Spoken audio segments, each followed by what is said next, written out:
Hey guys, I'm back.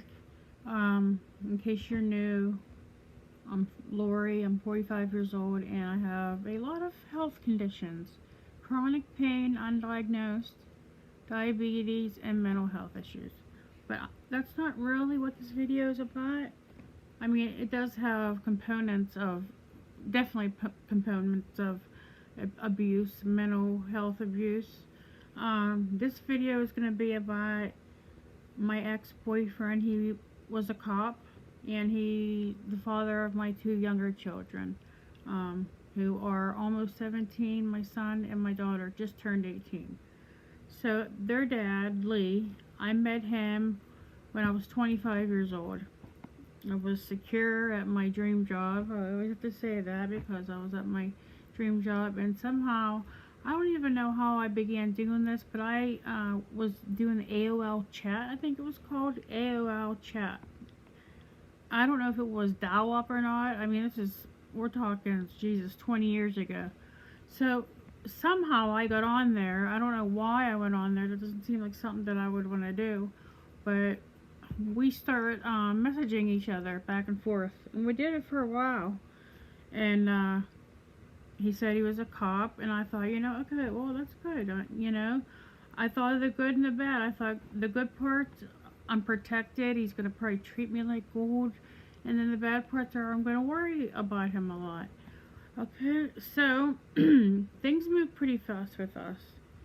I think our first date, I can't remember our first date, but I know that in the beginning he took me to Niagara Falls, spent all kind of money there on the hotel and eating dinner. And I just remember thinking, wow, this guy's so good looking. He's tall, very tall, 6'7.5", and I am 5'3", 5'3". So thinking back, no wonder we got stared at all the time. Anyways, in the beginning it was good, and then slowly I start uncovering lies. I don't know why he thought that I would never figure out the lies, but let me just go back, rewind a minute. Okay, I'm gonna look at my notes, and if I take a drink, it's because I have dry mouth because of all the medicines I'm on. The first thing was he wanted me to move up with him. Okay, 2 hours away. And I was all for it. I mean, I don't know how many months we were dating. I moved up there pretty quick. And he kept saying, put your 2 weeks notice in. I'm like, or Lori, we're not going to do this. Like, he was almost, I should have known then, when he was giving me an ultimatum and pressuring me to put my 2 weeks notice in my job. Eventually I did. That really was my dream job. I was good at my job. I loved it. It made good money. But then I had to decide, love, you have to understand, I didn't uncover a bunch of stuff until I literally moved up there and I already quit my job. So it was like, okay. And I also lined up a job already. I already had a job lined up by where I was moving with him, but the pay was less. So I took a big pay cut, but I kept, like balancing out, like what pros and cons. Money or somebody that you could spend the rest of your life with. Okay, he put on a good show. I'm gonna tell you right now, because he fooled me.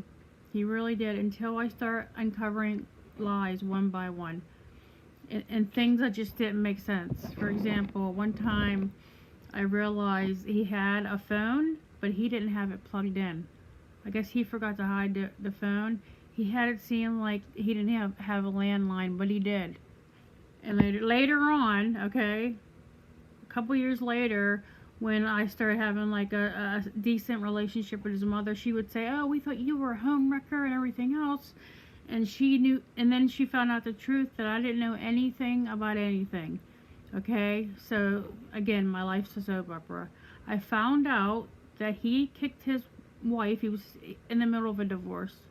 He kicked his wife out, who was 9 months pregnant, and she went to live with his mother. Okay, so she had 2 other kids. So he had 2 kids with her, and then one on the way any day. Okay, so I figured that out. Somehow I figured out so his daughter, his oldest daughter, she was like 10 maybe at the time. We were just sitting in the dining room, and she's like, I think it was his birthday, and she's like, Dad, I can't believe you're 40 or something. 40. And he had told me he was 30 something. I wouldn't have cared anyways. Why lie over a few years? But I was more angry that he lied about it. Like, who cares? So she told on him, you know. There was the phone thing. There was that. As soon as I found out the whole thing about how he kicked his ex-wife, out, and then moved me in. I mean, think about that. What was his family thinking? Oh my God, Lee J. Oh, he kicked Allison out, pregnant, nowhere to go. Well, she ended up going to his mother's, and then there's this new younger girl moving in with him. I thought the place that I moved in with him, I thought he found that for us. He had me thinking that he found this duplex for me and him. Meanwhile, he had been living there with his wife and then the two younger kids. So that was just the beginning of the lies. And then it started turning into like jealousy. Okay, it was like one thing, it just kept piling up, getting worse and worse. Okay, he would start getting real jealous. So when I got this job at this place doing financial stuff, there was like a little, there was like the office part where I was at, the boss's office, and then there was men working on machinery. I don't know what they were making, I can't remember. But anyways, he knew that they were there every day and then I was there, but I didn't communicate with them because they were in the back on the machines. So he would say, if you wear anything tight or tight pants or a skirt, I'm going to come to that job and embarrass you and you're going to lose a job. Or he'd say, you better not wear makeup to work today. I'm going to go check. I will show up at your job and embarrass you and you'll lose your job. I mean, who says this? Who does this? I never gave him any reason not to trust me, you know? And so the jealousy, just from there on, it got worse. Because, like, I had friends in my life, I had people in my life, and he didn't want me around any of them. He was jealous of all of them. And he wanted to alienate me from my family. But I was still in denial. I was head over heels for him. Despite finding out these things, you know what I mean? And then I got pregnant. I got pregnant a month after his ex-wife had their third baby. So my daughter is literally 10 months younger than her half-brother. It's just crazy. It's just so crazy. It's crazy, you know? I can't make this stuff up, guys. This is like stuff, you know. And if you watched any of my other videos or you haven't, spoiler alert, he passed away. Okay, this is the father of my two younger kids. He passed away in December. He was in a car crash in Vegas. He was a cop in Vegas. That's where he lived at. My kids were, you know, they were upset at first because it's their dad, but he was never in their life. He never came around except for when I left him for like the 5th time. They say in abusive relationships it takes women maybe 5-6 times. Don't quote me on that. Before they finally leave. Meaning they'll leave, you know, and then somehow get lured back in, and then they'll try to leave again. And that's what happened with us. He would lure me back in somehow. One time he cried, and I couldn't believe it because I never heard him cry. And so he begged me, please just give me another chance. And then after that, even after all this, I moved to South Carolina. I live in Pennsylvania. I moved to South Carolina with him because he wanted a police job down there, you know. And then I found out I was pregnant with my second child with him, who was now 16, going to be 17 in a few months. And so I was sick the whole time. The whole time I was there, I was nauseous. We only stayed about a year. Okay, so what happened was I couldn't handle the way he was treating me. And the icing on the cake, okay, his mother and her boyfriend just happened to be stopping by and staying for a couple weeks, or maybe a week, to you know see the kids, see Matthew because he was a newborn, and Leah, you know, she's a toddler still, they're close in age. And so I ended up having a gallbladder attack. I was still postpartum. I had just given birth 5 weeks ago. I was still bleeding. Sorry, TMI. I was still bleeding, and I was having severe pains that wouldn't go in. And I had Matthew, who was a newborn, okay, 5 weeks old. And I'm holding him, rocking him, he's crying, and I'm having severe pain. And I begged Lee, please, please call 911, please call the ambulance, I need to go. Can you please take me? And he was in his cop uniform, and he's like, I can't miss work. I mean, I couldn't believe it. I couldn't believe, if you love somebody, okay, you call the ambulance. I'm in severe pain. He wouldn't even hold the baby. I was holding a 5-month-old baby while having severe gallbladder attacks. So, I think his mom's boyfriend took me to the hospital, and I had emergency surgery because I was having a gallbladder attack. And so, remember, I have a 5-month-old baby, 5-week-old baby. I literally had gallbladder attack while my baby was only 5 weeks old. And so, imagine coming back from the hospital. I didn't even spend a night, which is fine because I wanted to get back to my baby. But it was a hard recovery. I just had surgeries. And so I'm trying to take care of the baby because he never did any feedings. He never changed diapers with our kids, never did anything. And so I had to recover while taking care of a baby, basically. Because, I mean, every now and then he would say, okay, I'll take care, I'll watch him go get 20 minutes rest.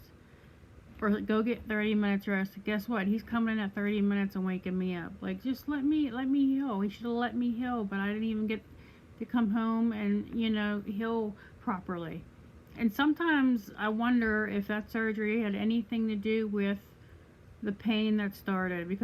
But I had the gallbladder surgery in 2007, and I didn't start having my undiagnosed pain until 2010. So I don't think it's related. So I had that. Eventually I healed. And I don't know, after so many fights and the names he would call me and put me down, and like, everybody gets mad and calls people names and stuff, but he would just start a fight and then call me these names. It wasn't like we were arguing and trying to hurt each other's feelings. He would just say things like, oh, you're never going to get anyone better than me, da da da. And so I had to figure out a plan to get out of there. Because I had already tried to leave him 2 times in Pittsburgh, but now this is a whole nother ball game. We're in South Carolina. And so even his mother said, Lori, just start slowly packing clothes, only what you need. Put them in a box or something, and the babies and Leah's stuff. Only take what you need, put it in a box, and put it in the closet. He'll never know. He's not gonna look through a box. He don't care. And that's what I did. I did that, and then I had a ride. Luckily, my sister rode all the way up, and while Lee was at work, I took my children, and I left. I left South Carolina after a year. He didn't see it coming. He didn't see it coming, and I know he was angry. I was so scared. Like, literally, this guy had me so terrified that I was scared on the drive home that he was gonna, like, end up behind us or something. Like, honestly, guys, this guy put me through so much before that even actually, after that happened, after I moved back to Pittsburgh,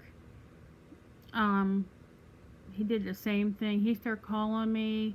He loved that job in Rock Hill too. Rock Hill, South Carolina. He made really good money. And he said, I don't know what he said, guys. He pulled me back in again. Because he knew that I didn't have none of my stuff. I didn't have money. I didn't have a car. So he would use that. He said, I'll quit my job, Lori. I'll change. And I was like, don't quit your job. You're making good money. Nope. He quit his job immediately because, God forbid, I was away from him and him thinking I'm with every Tom, Dick, and Harry because he's so jealous. And so I let him move in with me. I was in like a small apartment, and it was too small for us. It was third floor. We had a newborn and a toddler, and then eventually he found another job in Pittsburgh, and we moved to a really nice area and a very nice house. And that was the last place. Me and him lived in a lot of different places because he, as a cop, he got jobs different places. And so we ended up in this really nice house. You know, it's sad now, you know. It's sad that things ended the way they did because it was a nice house. But this is what, again, he didn't change. He didn't change. He promised he would change when he came back from South Carolina, and he didn't, and I did the same thing. I had to have a plan. I could only take stuff that I absolutely needed, and this needed to be the last time. And so while he was at work, I took my stuff, and I had an apartment. Actually, I had another house all lined up. He had no idea. His mother knew. She didn't say nothing. She knew the way things were. She knew that I was the victim. At first, they thought I was a homewrecker, but once they got to know me and I explained that I didn't know this or he lied about that, they were like, oh, now that makes sense, you know? And so I had a house. I moved into the house, and he had no idea. He had no idea until I guess his mom told him, but he didn't know my address or anything for a long time. But he would start emailing me. He was emailing me up a storm. It was either one nice one. This is how he treated me. That he's just bipolar, and I hate to just throw that term out there. Oh, I miss you so much and the kids. And then if I wouldn't reply, he'd say, oh, whatever, you won't reply to the... I mean, it's so immature. You know, he's 40-some years old talking like this. And then he was trying to take me to court to get our kids. You know, he was trying to get custody of our kids to hurt me because he knew that this time he wasn't gonna lure me back into his life. I think he realized, like, this is it. But he still kept emailing me, Lori, please, please. He knew I needed money. He would be like, if can we go here and then I'll give you $100 or something, like.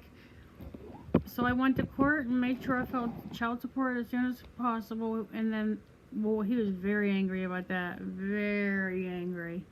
Oh Lord, he would send me the nastiest emails. Oh my God, oh, I'm gonna do this, I'm gonna do that, you're never gonna see the kids again. Like, he was still trying to intimidate me, guys. I mean, I skipped through a lot of details of all the things he did to me, but the worst thing he ever did was the first place that I lived in with him. The first place I lived with him when he kicked his wife out, that was when I was pregnant with Leah, with my daughter. When I was 6 months pregnant with Leah, he handcuffed me to the dining room table. I don't remember what I said or what happened leading up to that, but he handcuffed me. I still can't believe it. I still can't believe it when I look back. He handcuffed a 6-month-old, a woman with his baby. My 3-year-old son, it wasn't his son, but my oldest son was crying. He was kicking Lee, and it was another way for him to keep me there, keep me from leaving. And I remember he put his gun on the dining room table. I know 100% he did that for intimidation reasons. He wanted to intimidate me, pretty much like, okay, you're handcuffed, just one hand handcuffed, but my gun's right there, so you better not try stuff. I mean, people think I'm lying, but in my heart, I seriously believe eventually he was gonna hurt me. I don't know how far he would take it, but when he got very mad, he would say, I'm gonna unalive you, and I'm gonna put all your parts in different places. No one's ever gonna find you. I mean, it wasn't funny to me. People would just be like, oh, like certain people in my family would be like, oh, he just was trying to scare you. They didn't experience what I did, the abuse in the house. He did everything but hit me. I would have rather been hit than what he tortured me. He mentally tortured me. He destroyed my confidence. He destroyed my self-esteem. He made me feel like I was ugly, disgusting. Nobody would ever want me again. I'm good for nothing. He has plenty of girls he can date that are way prettier. Like anything to push me down, and it worked. It worked. He brought me all the way down. But I'm telling you, when I moved into that house, the last house, from the last house that I lived with him, I just knew in my heart, like, this is it. I'm gonna make this work somehow. I'm never getting back with him. And in his head, he probably just thought, oh, she got a house, she's gonna probably invite me to live there. Nope, nope.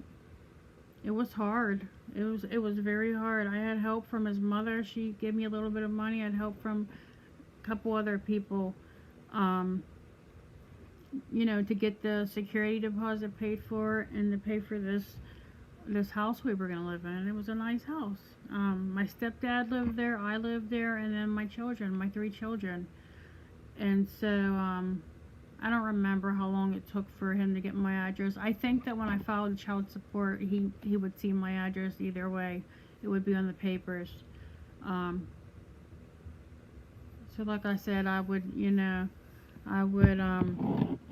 sorry guys, there's just so much. He would email me, threaten me, and then ask me for pictures, like dirty pictures. Oh, send me a dirty picture and I'll give you this much money.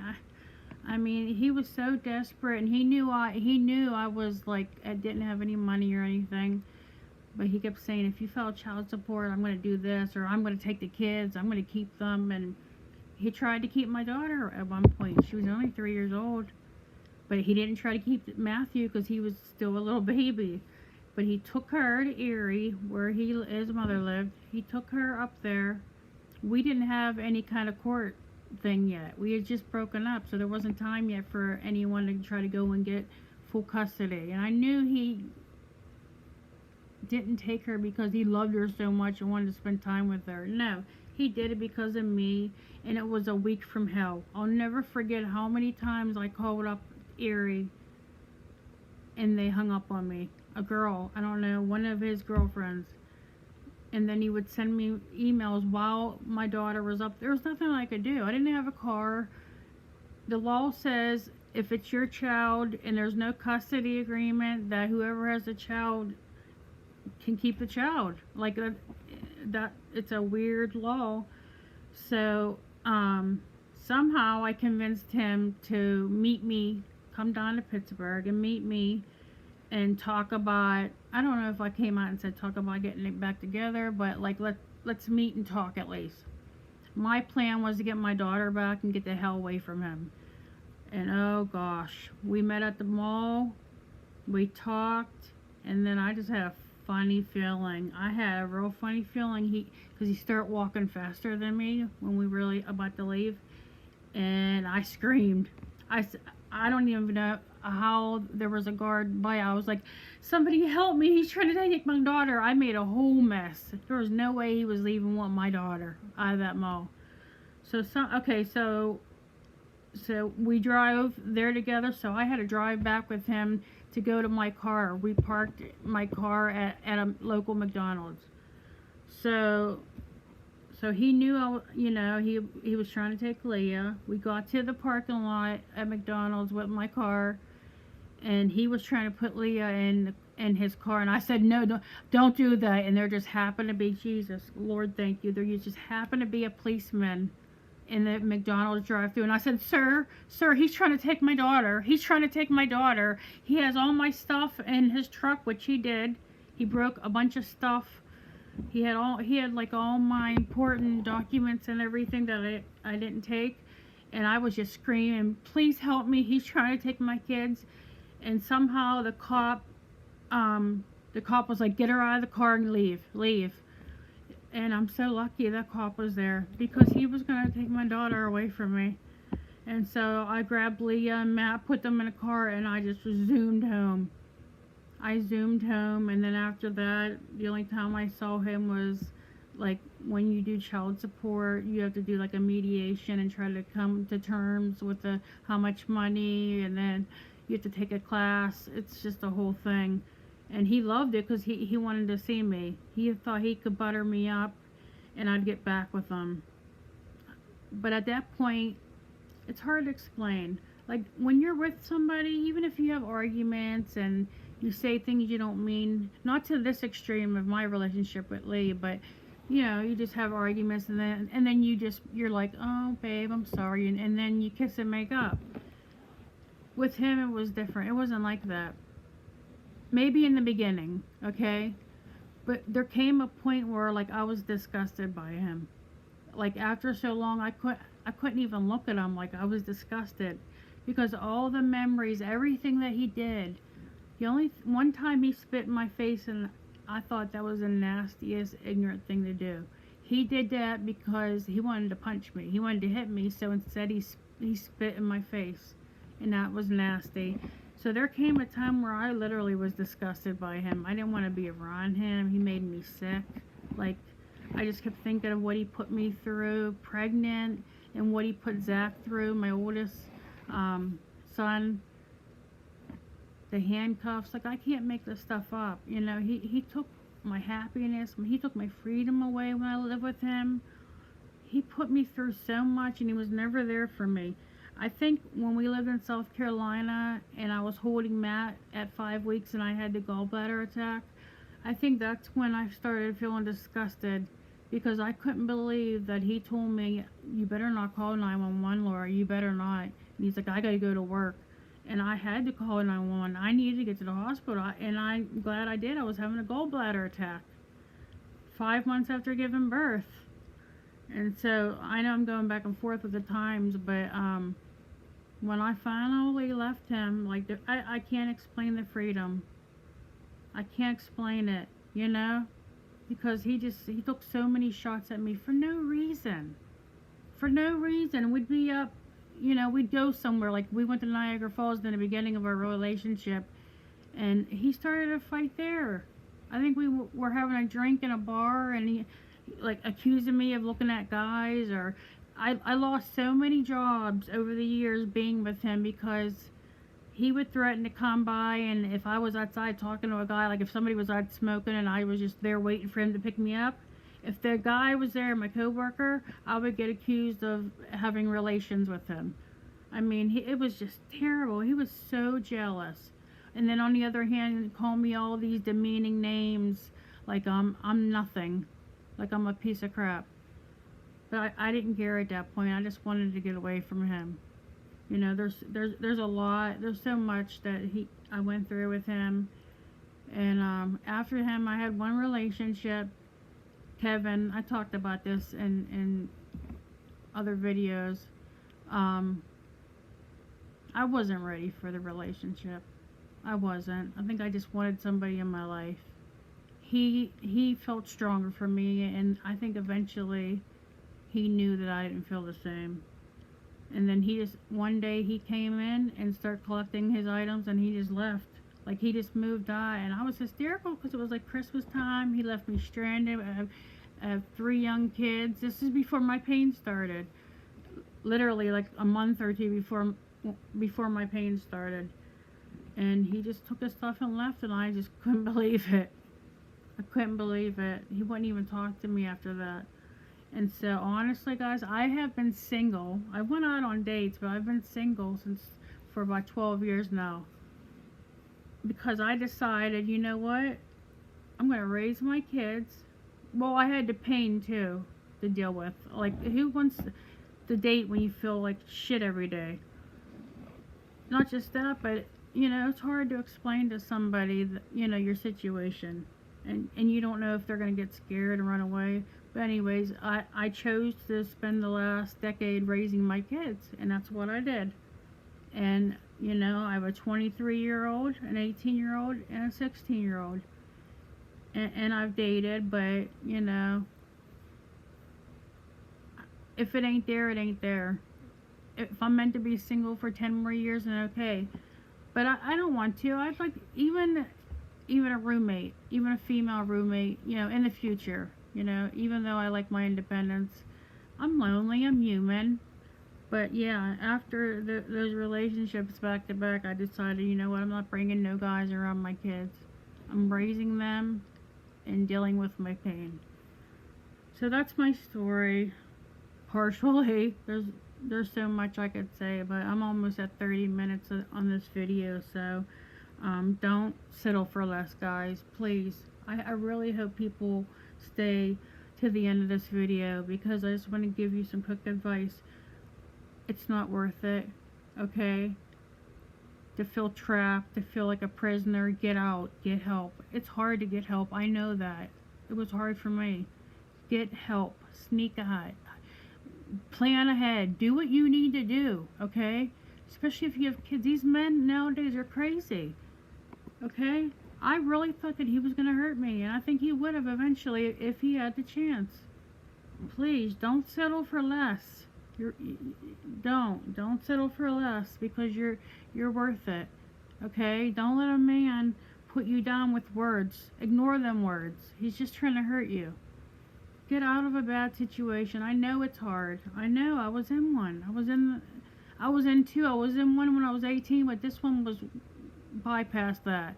The things he put me through, I can't even explain how many instances where he would embarrass me in public, or put me down, or make me feel stupid, and I stayed. I left, and then I kept coming back, but guess what? I finally got strong one day, and I decided I'm going to do this. Okay, I'm going to make this happen, and it worked out, and I moved in that house. And I felt free, and that was 2009 or 8, yeah. And then, like I said, he passed away Christmas 2019, but the kids hadn't seen him in years. I hadn't seen him. He was in Vegas working, so I have mixed feelings, you know, because I'm the kind of person, you know, I try to find the positive, because I did at one point love him, before the other side of him came out. And then I was just, it's crazy. You can go from head over heels, quitting my job. I lost so much. So much was on the line. I was taking my son away from my family and moving up to a place where I knew nobody. I was isolated, and I think he liked that. He would patrol. That's another thing. When he was on duty, he would patrol our house to make sure I was there and that my vehicle was still there. One time he chased me through the town we lived in. It's a very small borough that we lived in. He chased me in my vehicle so that I couldn't leave. I can't make this up. It's crazy. I was so scared. I was so scared on many occasions. And everyone would say, why'd you keep getting back with them? Look up statistics about women and how hard it is to leave when you feel stuck. When a man brainwashes you to believe that you'll never make it without him, you don't have no money. He takes everything. He takes not just your self-esteem, you know, not just that part, but he's taking you away from your family. He's isolating you. He doesn't want you around friends.